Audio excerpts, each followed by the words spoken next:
Interview के दौरान आपको एक शायर होने के नाते बहुत खूबसूरत शेर भी सुनने को मिलेंगे। तो मैं उम्मीद करता हूँ कि बहुत शानदार एक इंटरव्यू विथ एक शॉर्ट मुशायरे की तरह आपके सामने आने वाला है। तो बहुत बहुत खैर मकदम है साहब आपका हमारे चैनल में। सबसे पहले तो मैं ये कहना चाहता हूँ कि आप तमाम लोग हमारे पास आए जो मीडिया बंधु हैं, मैं उनका शुक्रगुजार हूँ, शुक्रिया अदा करना चाहता हूँ। और सबसे पहले ये कहना चाहता हूँ कि एक जनप्रतिनिधि के हैसियत से मैं वार्ड नंबर 5 का पार्षद हूँ और एक पार्षद के हैसियत से मैं कार्य कर रहा हूँ। कार्य करता है जी। और आपने अपनी सबसे बड़ी खासियत छुपा ली कि आप एक बहुत बड़े शायर भी हैं। हाँ, शायर तो समझ लीजिए। हम आपको बताना चाहते हैं कि जब हम 9वां क्लास में थे उसी वक्त से शायरी कर रहे थे और शायरी उसी वक्त से मेरे दिल का जुनून था, मेरे दिल की मोहब्बत थी और मैं अपने दिल से निकली हुई बात किताबों में लिखा करता था और कॉपियों में लिखा करता था। मैंने सबसे पहले शेर लिखा था कि आपको बताना चाहता हूँ। हाँ, मेरे पास मत आना मेरे दोस्तों, मेरे पास मत आना मेरे दोस्तों, मैं मुरझाया हुआ एक फूल हूँ। मेरे पास मत आना मेरे दोस्तों, मैं मुरझाया हुआ एक फूल हूँ, जो खिल ना सकूंगा अब डाल में, जो हंस ना सकूंगा इस बाग में। दुश्मनों ने मुझे मार डाला, दुश्मनों ने मुझे मार डाला, फूल समझ के मुझे तोड़ डाला। तेरी दुनिया से अब जा रहा हूँ दिल की अपनी कहानी सुना के, मेरी बात सब मानो मेरे दोस्तों, आखिरी लफ्ज कहता हूँ याद से, बस लेना खुदा का नाम प्यार से। पहला मेरा नज्म था, छोटी नज्म था जो मैंने लिखा था। वाह, आपका नाम भी मुनव्वर है और मुझे लगता है कि दुनिया के अजीम शायर मुनव्वर साहब रहे हैं। और जहाँ तक मुझे याद है, शायद मैं हो सकता है गलत हूँ तो आप करेक्शन कर दीजिए, कि अल्लाह मेरे रिज़्क़ की बरकत ना चली जाए, दो रोज़ से मेरे घर में कोई मेहमान नहीं है। किसकी किसकी किसकी सर ये लाइनें? नहीं, एक बात आप जो कह रहे हैं शेर व शायरी में कि मेरे घर में दो रोज की मेहमान नहीं थी, समझ में आ रहा है? तो मैं आपको ये कहना चाहता हूँ कि देखिए, शेर व शायरी करना आसान चीज़ नहीं है। तख्ती में उतारना जो होता है वो बड़ा जद्दोजहद होता है। शायर सोचता है कि हमको क्या बोलना। पहला मिसरा सवाल होता है, दूसरा मिसरा उसका जवाब होता है। एक नज्म होता है, एक गज़ल होता है, और तीसरा चीज़ जो होता है रुबाई होती है, जो 4 लाइन का होता है। रुबाई में फिर आप अपने दिल की बात चारों मिसरे में पिरो दीजिएगा तो आपको समझ में आ जाएगा कि हम क्या कह रहे हैं, लोग समझने वाले समझ जाएंगे। सबसे बड़ी बात यह है कि जब बिहार यूनिवर्सिटी में मैं तालीम याफ्ता था और उस वक्त हमारे उस्ताद जो होते थे, हमारे आपको बता देते हैं नज़्म हुदा साहब थे, कमर आजम हाशमी साहब थे, मैं उनके सामने कहा करते थे या लिखा करते थे। तो मैंने एक बार उनके सामने इरशाद किया था, वो तशरीह कर रहे थे गज़ल का, तो मैंने कहा था कि अना में डूब कर ये ज़िंदगी बिताना है, अना में डूब कर ये ज़िंदगी बिताना है, खुशी मिले न मिले ये तो एक बहाना है। अना में डूब कर ये जिंदगी बिताना है, खुशी मिले ना मिले ये तो एक बहाना है। अब मेरे नसीब में कांटों का बस खजाना है, अब मिला है खार तो कांटों का घर बना है। इसलिए उस वक्त मेरी हालत बहुत तंगी में थी और मैं बहुत गमज़दा शेर व शायरी किया करता था। मेरे पास इतना नहीं था कि मैं तालीम हासिल करने के लिए अपने आबाओ अजदाद से या अपने अब्बू से कहे अब्बू हमको इतना खर्च चाहिए। मैं इस तरह पढ़ रहा था, इस तरह तालीम हासिल कर रहा था। स्टूडेंट था, पहला स्टूडेंट बन के पढ़ा के लिखा के और कुछ पैसा इकट्ठा करके मैं तालीम, लेकिन हमको इल्म का बहुत ज़्यादा शौक था, पढ़ने का बहुत ज़्यादा शौक था और अल्लाह तबारक ताला ने मेरी दिली ख्वाहिशात को फिर पूरा किया। मैं धीरे धीरे पढ़ता चला गया, उसमें सियासत में भी मुंसलिक होता चला गया। सियासत में इसलिए मुंसलिक हुआ, मेरे मामू जो थे चकद्धरपुर में कांग्रेस के बहुत बड़े लीडर थे, उन्हीं के साथ मैं अपना बचपन गुजारा था। जब देखते थे हमारे मामू जो है सियासत में हक बजानी फैसला किया करते थे, मैं उनके बातों को कैच किया करता था, देखा करता था। तो मेरे दिल में भी हसरत हुई थी, नहीं मैं भी अगर इस समाज में आऊं तो तालीम हासिल करने के साथ साथ एक अच्छा सियासतदान बनूं। अच्छा सियासतदान बनने का मतलब क्या है? गरीबों की सेवा करूं, गरीबों के बीच में रहने का काम करूं, गरीबों के दिल में उतरूं, गरीबों के दुख आ गया। मैं तालीम भी हासिल किया और सियासत में मुंसलिक हुए। सियासत में मुंसलिक होने के पहले मैं सबसे पहले हम अपने उस्ताद जो मानते हैं वो कुमार गणेश जी थे, जो बिहार यूनिवर्सिटी में वो बहुत बड़े लेक्चरर थे और उनसे हम सीखते फिरते। फिर गणेश भारती के साथ आए, लेकिन कुछ दिनों के बाद हमारा ताल्लुक एक ऐसे नेता से हो गया जो नौजवान नेता थे जिनका नाम विजेंद्र चौधरी था। वो कुछ कर दिखाना चाहते थे, मुजफ्फरपुर में कुछ कर दिखाना चाहते, तो हम लोग के भी दिलों में जज्बा हुआ कि नहीं विजेंद्र चौधरी के साथ रहेंगे तो मुजफ्फरपुर का जो विकास नहीं हुआ, विकास में उनका बढ़ चढ़ के हिस्सा होगा, सहयोग है। मैं बहुत यानी कि उस वक्त हमारा उम्र 20 से 22 साल का उम्र होगा, तो हम उन्हीं के साथ मुंसलिक हुए। मेरी दिली ख्वाहिश थी कि विजेंद्र चौधरी कुछ ना कुछ करेंगे, लेकिन देखिए सोच रहे थे, लेकिन उस वक्त कुछ हुआ नहीं था। लेकिन उस वक्त टीएन सेशन का दौर था, आप जानते होंगे। टीएन सेशन के दौर में उस वक्त कांग्रेस से टिकट मिला था हमारे माननीय, जो आज हम उनके लिए दुआ करते हैं, रघुनाथ पांडे को अल्लाह तबारक ताला उन्हें स्वर्ग में जगह दे। जो दुनिया से लोग चले जाते हैं उनके लिए हमेशा अच्छा सोचना चाहिए। वो भी यहाँ के एक महान नेता थे जिसमें कोई शक नहीं है। लेकिन देखिए, जनता चुनती है, जनता ही फैसला करती है पे आने वाले वक्त में किसको हम विधायक बनाएंगे, किसको हम अपना प्रतिनिधि बनाएंगे, कौन हमारा जनसेवक बनेगा। उस वक्त टीएन शेषन का वक्त था, रघुनाथ पांडे भी लड़ रहे थे, भाई विजेंद्र चौधरी भी लड़ रहे थे। दोनों के वक्त में ऐसा हुआ कि भाई विजेंद्र चौधरी को टीएन शेषन में उनको जीत हुई और यहाँ से वो कामयाबी हासिल किए। तो उस वक्त विजेंद्र चौधरी में लगन था, जोश था, जोशो खरोश था, वो विकास के रोशनी को चारों तरफ फैलाना स्टार्ट किए और लोगों को लगा भी नहीं, विजेंद्र चौधरी के आने से मुजफ्फरपुर में विकास हो रहा है। लेकिन मैं आज चाहता हूँ कि एक शायर जो है, शायरी से बाहर आकर हमारे कुछ सवाल हैं और सवाल जो हैं वो जनता के हैं, और मैं चाहता हूँ कि बहुत मुख्तलिफ अंदाज में टू द पॉइंट हर सवाल का आप जवाब दें, क्योंकि एक दानिश्वर आदमी से मिलना बड़े मुक़द्दर की बात होती है। तो आपकी दानिश्वरी में चाहूँगा कि आज बिहार के आवाम के सवाल के जवाबों में तब्दील हो और बहुत मुख्तसर अंदाज में, क्योंकि मैं जानता हूँ कि एक शायर जो होता है वो सहाफ़ी से ज़्यादा अच्छा लिखना जानता है, सहाफ़ी से ज़्यादा लंबा लिखना जानता है। तो बहरहाल मेरा पहला टू द पॉइंट सवाल ये है कि जिस तरह बिहार के अंदर SIR का मुद्दा गरमाया हुआ है, या एक इल्ज़ाम कहीं ना कहीं आज बिहार सरकार पे, या हम कहें तो सीधा सीधा कहा जा रहा है कि बिहार के अंदर घुसपैठियाँ बहुत ज़्यादा हैं, रोहिंग्या बहुत ज़्यादा हैं, बांग्लादेशी बहुत ज़्यादा हैं, उसके लिए SIR कराना बहुत ज़रूरी था। तो आपकी क्या टिप्पणी है, आपका क्या कहना है शॉर्ट? देखिए, SIR जो हुआ ना है वो हम उससे मुत्तफिक है। अच्छा, इसलिए मुत्तफिक है कि इसमें हम जो जनप्रतिनिधि के हैसियत से बता रहे हैं कि कुछ लोगों का मृत्यु हो गया था, जो वोटर लिस्ट पे नाम चढ़ा हुआ था, उसको हटाया गया। ये फॉर बेटर है। सेफ टेट यानी कि यहाँ से चाहे लड़की हो या लोग यहाँ से चले गए हो, जैसे हमारी सिस्टरे का शादी हो गया हो या किसी और की सिस्टर का शादी हो गया, तो वो दूसरे जगह अगर मालूम है मुजफ्फरपुर से अगर समझ लिए दरभंगा में उनकी शादी हो गई, वहाँ वो सेफ्टेड हो गई, तो सेफ्टेड पिन जो हुआ वो ठीक हुआ है।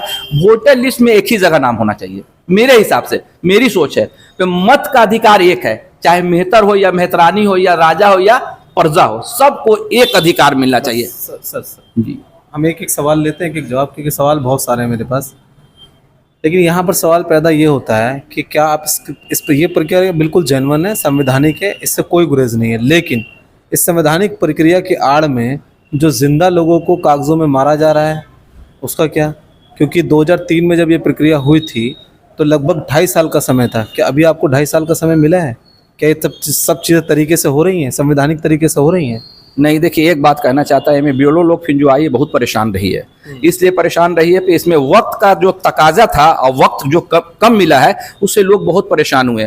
पहला हुआ क्या मालूम है, 1 महीना का टाइम मिला तो नाम जो शुद्धिकरण होता है उसमें नाम को जोड़ना या हटाना, इस तरह का काम चल रहा था।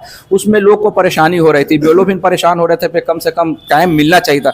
मैं सरकार से ये मांग करना चाहता था, अगर ये पहले से अगर 6 महीना या 7 महीना या साल भर पहले से अगर ये काम को शुरू कर दिया जाता तो फॉर बेटर होता। लेकिन वक्त कम मिलने की वजह से कहीं ना कहीं लोगों में परेशानी हुई है, कितना का नाम कट भी गया है, काटा भी गया है। और दूसरा बात ये हम आपको बताना चाहते हैं कि वोटर लिस्ट में जो अभी नाम आया प्रकाशित हुआ है, अब ब्यूरो के जरिए जो प्रकाशित किया गया है उसमें देखा गया है कि मृत्यु वाला का काटा गया, सेप्टेड वाला का काटा गया, और कुछ इससे कबल जो नाम कट गया था वो फिर मेयर साहब को भी कहे थे कि जो नाम लोग का मृत्यु हो गया तो उसको तो हट जाना चाहिए था, लेकिन वो अभी तक नहीं हटा। लगभग 65 लाख से लेकर 90 लाख नामों का वोटर लिस्ट में से निकलना का प्रेडिक्शन लगाया जा रहा है। 65 तो हो गया है, 65-66 लाख हो गया है, अभी 90 लाख तक नाम निकल सकते हैं। अब उसमें किसी भी त्रुटि रही हो, हम इस विषय पर नहीं जाते, लेकिन उस त्रुटिवश अगर मान लीजिए उसमें से 10% भी सही लोगों का नाम निकल गया है त्रुटिवश, तो ऐसे में इस त्रुटि का, इस गलती का, उस 10 लाख जो नाहक नाम निकले हैं, जो जिंदा हैं या यहीं के वासी हैं, पलायन नहीं करे हैं, उसके बावजूद भी नाम निकाल लिया है, तो मान लीजिए मोटा मोटी 10 लाख का सिर्फ हम पूछ रहे हैं, किसको फ़ायदा होने वाला है? मौजूदा सरकार को, डबल इंजन को, या विपक्ष के इंडिया गठबंधन को? किसको फ़ायदा होगा? आप अपनी ज़हनियत से बताएं। देखिए, मैं एक छोटा जनप्रतिनिधि हूँ, मैं एक वार्ड पार्षद हूँ। एक वार्ड पार्षद के हैसियत से ही मैं बात करूंगा, इसलिए कि मैं वार्ड नंबर 5 का पार्षद हूँ, जनप्रतिनिधि हूँ, तो इसलिए मैं अपने वार्ड की बातों को भली भांति जानता हूँ। सर लेकिन आप इस राज्य के वोटर तो हैं। एकदम मैं है। एक वोटर के नाते पूछ रहा हूँ, मैंने तो पार्षद की बात नहीं की। भाई इस राज्य की सरकार को बदलने में या बनाने में एक वोटर की हैसियत तो आप रखते हैं, और क्या आपकी वोट की कीमत नहीं है? देखिए, आपको हम बताना चाहते हैं, तो सबसे पहले ये बताना चाहते हैं पे जो आज जो ये सर्वे आप कर रहे हैं, आपको हम बता रहे हैं पे आप जो सर्वे कर रहे हैं, देखिए वार्ड नंबर हम 5 की बात अब नहीं करना चाहते, पूरे बिहार की बात करना चाहते हैं। वार्ड नंबर 5 को आप छोड़ दीजिए, बिहार की हम बात करना चाहते हैं। बात में बता दिया कि कौन से वार्ड से बात कर। हाँ, लेकिन बिहार की हम बात करना चाहते हैं। बिहार में सर्वा जो है वो जनता है, जनता है, और जनता ही डिसाइड करती पे हम किसको चुनेंगे किसको नहीं चुनेंगे। आज जनता युवा की मांग है, युवा की ये इसलिए मांग है कि आज जितना युवा जो मजदूर तबका का हो या तालीम हासिल किया, सबको रोजगार की जरूरत है। रोजगार बिहार में मिलना चाहिए, रोजगार से लोग परेशान। हम आपको बताना चाहते हैं कि किसी की माँ बाप ने या किसी की गार्जियन ने अगर अपने बच्चे को तालीम हासिल देके आगे बढ़ाया, पढ़ाया, लिखाया, तो सबकी दिली तमन्ना है कि हमारा बच्चा कहीं ना कहीं जाके उसको सर्विस मिले, और मिलना भी जरूरी है, क्योंकि आपका डिग्री सिर्फ जो है ना बक्सा में रखने के लायक नहीं है। जब हम तालीम हासिल किए तो हमको कम से कम उस जगह हमारा पोजीशन मिलना चाहिए। आज हम जाते हैं, हर जगह निरीक्षण करते हैं, सर्वे करते हैं, बहुत बच्चा ऐसा जो तालीम हासिल करके, डिग्री करके, एमए है, ग्रेजुएट है, लेकिन अभी तक वो सर्विस में नहीं है। मेरी दिली ख्वाहिश है, मैं सरकार से भी ये अपील करना चाहता हूं कि जो बच्चे निकल गए हैं उसको सर्विस दिया जाए, उनको रोजगार दिया जाए, और कहीं ना कहीं कल कारखाना लगाया जाए। चलिए अब आ जाते हैं आपके वार्ड नंबर 5 पर, क्योंकि एक जवाब मुझे चाहिए था स्टेट लेवल का। अब वार्ड की बात कर लेते हैं ताकि आपके वार्ड वासी भी जाने। महज मुझे एक सेंटेंस में ऐसे अपने 5 काम गिनाओ जिसके लिए वार्ड वासी आपको दोबारा चुनने के लिए सोच सकें। सिर्फ 5 काम, 50 काम नहीं मांग रहे हैं, 5 काम सिर्फ आपको गिनवाने हैं जिससे आपके वार्ड वासी खुश हों कि हाँ ये काम आपके कार्यकाल में हुए हैं जो कि आपसे पहले नहीं हुए थे। प्लीज। देखिए, सबसे पहले हम बताना चाहते हैं कि हम 15 साल संघर्ष करने के बाद 2 बार हमारी पत्नी इस इलेक्शन में निकटतम प्रत्याशी रही, और 1 बार हम निकटतम प्रत्याशी रहे। 4था बार में हमको पार्षद में जनता ने चुना। हम हमेशा निकटतम रहे, लड़ाई लड़ते रहे, लेकिन हम लड़ाई लड़ने के बावजूद फिर अपना कदम कभी पीछे नहीं हटाए। मेरे दिली में ख्यालात थी पे एक ना एक दिन जनता इस वार्ड नंबर 5 में हमको चुनेगी। तो सबसे पहला मेरा मुद्दा था कि जो वार्ड नंबर 5 में विकास नहीं हुआ था, मुजफ्फरपुर में आप जाके पता लगा लीजिएगा, बाटा गली हो या कहीं भी हो, ये वार्ड जो था विकास के नाम से तरस रहा था, विकास की रोशनी यहाँ नहीं आई थी। मेरा पहला मकसद था कि जहां जहां गली नहीं बना है, जहां जहां रोड नहीं बना है, जहां जहां लोग को आने जाने में तकलीफ हो रही है, बरसात का मौसम होता था, बच्चे अगर तालीम हासिल करते हैं, जो अगर बाहर जाते थे पढ़ने के लिए, तो उनको निकलने में बहुत मुश्किल होता था। मैंने सबसे पहले तरजीह दिया अपने विकास को। अब विकास को तरजीह देते हुए मैंने रोड नाला को सबसे ज्यादा तरजीह देके मैंने बनाने का काम किया। आप जाके इसका सर्वे कर सकते हैं, चाहे बाटा गली को देख लीजिए या ओवर ब्रिज को आप देख लीजिए, चाहे आप निदा मस्जिद के बगल में देख लीजिए या शकील भाई के गली को देख लीजिए या अरबी कॉलेज के गली को देख लीजिए। मैंने 3 साल के अंदर, अभी 3 साल का वक्फा नहीं हुआ, 3 साल में मैंने विकास का रिकॉर्ड तोड़ा है। इसमें मैं मेयर साहिबा को भी धन्यवाद देना चाहता हूं, नगर आयुक्त को भी धन्यवाद देना चाहता हूं, और अपने नगर निगम के तमाम पदाधिकारी को धन्यवाद देता हूं, क्योंकि सबके सहयोग से मैं आज कामयाबी हासिल किया और आज हम विकास करने में कामयाब हुए। मेरा आखिरी और सबसे अहम सवाल, और इस सवाल के साथ साथ मैं ये भी कहूँगा कि आप एक संदेश, एक मैसेज भी दें आखिर में सवाल के बाद अपने पूरे बिहार वासियों को। जो भी आप मैसेज देना चाहते हैं वो मीडिया के माध्यम से, बिना किसी पार्टी का समर्थन करें, क्योंकि मीडिया किसी पार्टी का समर्थन नहीं करती। मेरा आखिरी और सबसे अहम सवाल ये है कि 20 साल लगातार आपके बिहार के अंदर नीतीश बाबू ने राज किया है, जो कि किसी राज्य में ऐसा नहीं हुआ अब तक के इतिहास में।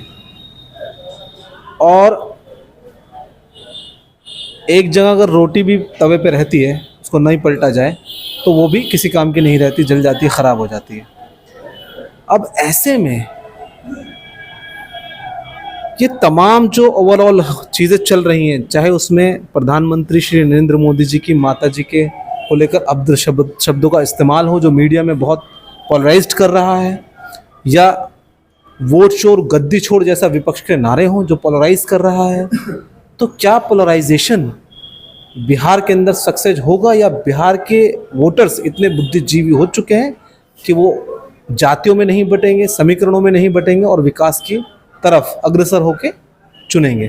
क्या है आपका कहना? लंबा सवाल हो गया, माजरत चाहता हूँ, लेकिन मैं जवाब भी चाहता हूँ इसका माकूल। देखिए, सबसे पहले तो हम ये कहना चाहते हैं कि मजहब की आड़ में तुम बांटो ना हम सभी को, मजहब की आड़ में तुम बांटो ना हम सभी को। मजहब नहीं सिखाता आपस में बैर रखना, हिंदू हो या मुसलमान, सिख हो या फिर ईसाई, सबके धर्म गुरु का कहना है मिल के रहना, मोहब्बत के साथ रहना चाहिए। और सबसे पहले हम आपको ये बात बताना चाहते हैं बिहार की जनता के लिए, और एक पैगाम फिर मैं देना चाहता हूँ बिहार की जनता को। देखिए, आज फिर आप हमको तोड़ मोड़ के सवाल कर रहे हैं सर, लेकिन हम आपको जवाब यही देना चाहते हैं कि आज भी बिहार की जनता सर्वे सर्वा है। जात पात का हम बात नहीं करना चाहते, जात और पात में तो बटना ही नहीं चाहिए। मैंने आपको शेरो शायरी में कहा किसी को बटना नहीं चाहिए, लेकिन जो अच्छा कार्य करता है, जो अच्छा काम करता है, जनता उसको अपने आप चाहेगी। अगर मेरा कारगुजारी अगर गलत है तो आने वाले वक्त में वार्ड नंबर 5 की जनता मुझे भी फेंक देगी, और आने वाले वक्त में अगर अब मौजूदा सरकार है, अगर उनका कारगुजारी अच्छा होगा तो कभी वो फेल नहीं होंगे। अगर उनकी कारगुजारी गलत होगी तो जनता सर्वे सर्वा है, उन्हीं को वोट देके जिताएगी और आने वाला वक्त और इतिहास फिर दोहराएगा। लेकिन मैं इतना जरूर कहना चाहता हूं कि इस बिहार में सभी का अधिकार है, सभी का हक है, चाहे अमीर हो, गरीब हो, मजलूम हो, दलित हो, पसमानदा तबका हो, हिंदू हो, मुस्लिम हो, सिख हो, ईसाई हो, सभी को जो एक साथ लेके चलेगा, आने वाले वक्त में उसी का झंडा बुलंद होगा। क्योंकि मेरे वतन से अच्छा कोई वतन नहीं है। यह मुल्क है सभी का, किसी एक का नहीं है। यह मुल्क सभी का है, हर जाति का है, हर समाज का है। इस बंधन को ना कोई तोड़ा है ना तोड़ेगा, और आने वाला वक्त इस इलेक्शन का जनता जवाब देगी। मनोवर हुसैन के पास मात्र एक वोट है, मनोवर हुसैन सिर्फ एकमात्र वोट का मालिक है, लेकिन जो बिहार की पूरी जनता है वो तमाम एक एक वोट की मालिक है। जिसका कारगुजारी अच्छा होगा, जिसको जनता अपने दिल से चाहेगी, उसे चुन लेगी। आने वाला वक्त इसको दोहराएगा। तो देखिए, इंटरव्यू थोड़ा लंबा हो गया मैं समझता हूँ, लेकिन मुझे उम्मीद है कि आप अंत तक बने रहे होंगे और आप इस प्रैक्टिकल इंटरव्यू को एक एक मोबाइल तक ज़रूर पहुंचाएंगे। इन तमाम इंटरव्यूज़ के बाद मुझे एक्स्ट्रा कुछ कहने की ज़रूरत नहीं है अपने इस आखिर इंटरव्यू में। बस आपसे इतना ही आग्रह करूंगा ताकि बिहार की जनता को एक सही निर्णय लेने में ये इंटरव्यू एक बहुत बड़ा सहायक बने। कैमरा पर्सन राजेश डंडियाल के साथ मैं फुरकान, बिहार, मुजफ्फरपुर।